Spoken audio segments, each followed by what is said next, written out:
In Mexico, high expectations for López Obrador as he's set to take office. Mexico City, Andrés Manuel López Obrador takes the reins of governance on Saturday, becoming the most left-wing president Mexico has had in modern history. This comes at a time of growing frustration among Mexicans and high expectations for change. Tired of the rampant corruption that plagues all levels of government as well as sky-high violence, Mexicans voted overwhelmingly for AMLO, as he is known, who won in a landslide. During his campaign, López Obrador vowed to crack down on corruption. He called for austerity and pledged to slash his own salary and cap other public officials' pay. Ditching the presidential jet is also in the plans of the 64-year-old former Mexico City mayor. He criticized his opponents, calling them the mafia in power. Some have even compared López Obrador to Donald Trump for insisting to put national concerns first. López Obrador will serve a 6-year term, without possibility of re-election. Mexico is Latin America's second-largest economy and a major trading partner of the U.S. Many Mexicans have high expectations for the new president. A recent poll by the newspaper El Financiero indicated López Obrador has a 66% approval rating, while outgoing President Enrique Peña Nieto has only 26%. His supporters are looking for him to be the president of a new era in Mexico. He will also face the challenge of having to deliver a quick win for supporters who are incredibly anxious and eager of what his presidency might be, said Jason Marchak, director of the Adrienne Arsht Latin America Center. Many crimes committed go unpunished in this country with a record-high murder rate. Corruption and crime are not new to Mexico, but AMLO capitalized on it as a left-leaning populist, campaigning on curbing violence by tackling poverty and inequality. In Mexico, even those who did not vote for him are expressing hope he will bring positive change. Graciela Romero, a business owner in a middle-class Mexico City neighborhood, is a supporter of the center-right PAN party.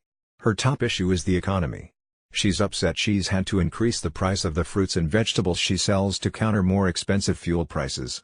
"We are a rich country, yet we pay so much for gasoline," she said. López Obrador plans to revive Mexico's oil industry by building a new oil refinery. Nearly all of Mexico's massive fuel imports come from the U.S. The refinery is also part of his agenda to focus on projects in the country's more impoverished and underdeveloped region in the southeast, including his home state of Tabasco. Jesus Hernandez Tolentino, 48, a taxi driver from Mexico City, rents the car he uses for work at $15 a day. After paying for gas, his daily income is around $11. He said the price of gasoline was going up under the government of Peña Nieto. López Obrador has mentioned he is going to build a refinery and that the price of gasoline is going to decrease, and that is what we are hoping for, Tolentino said. He has supported López Obrador's political party since it was founded in 2014 and voted for him in all 3 elections he ran in. Nervous investors have watched López Obrador's transition period closely. Weeks before taking office, markets were rattled by announcements that the incoming administration would cancel a partially built $13 billion airport and impose limits on bank commissions. The rise of López Obrador comes at a time when Latin America has been moving towards right-wing leaders. López Obrador campaigned for over 15 years as a leftist, defending the poor, and was elected under his own political party. Traditionally, Mexican politics were dominated by 3 parties: the centrist PRI, the conservative PAN, and the leftist PRD. But it was the Morena party that won López Obrador a landslide victory. His Morena party also won a majority in Congress, allowing him more freedom to change policy. "He has enormous power," said Eric Olson, a director at the Seattle International Foundation and advisor to the Woodrow Wilson Center. "Hopefully, he will use it for the good. But those are always risky situations as well. A key move to help combat corruption would be to have an independent attorney general," said Olson. "That proposal has been on the table for a long time. But it's not clear yet whether he will accept that the attorney general will be independent of the president," he said. A new NAFTA deal, called United States-Mexico-Canada, USMCA, reached in October cleared a major obstacle for López Obrador, allowing him to focus on his domestic agenda. López Obrador had been a critic of the 1994 NAFTA, saying it had not done enough to improve the lives of Mexican workers. But recognizing the importance of economic and financial market stability, he praised the renegotiated USMCA deal.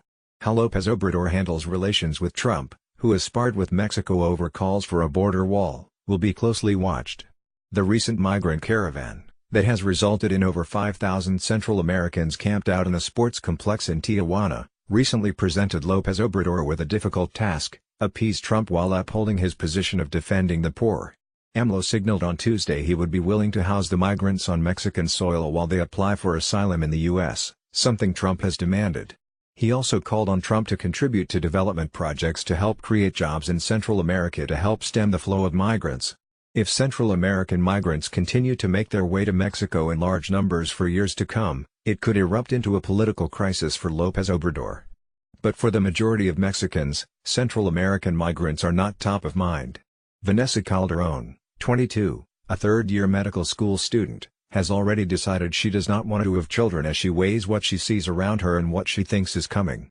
There is going to be more insecurity, more unemployment, and I think more violence and intolerance, said Calderon.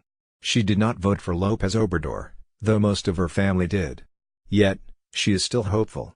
With him, we hope there is change, she said.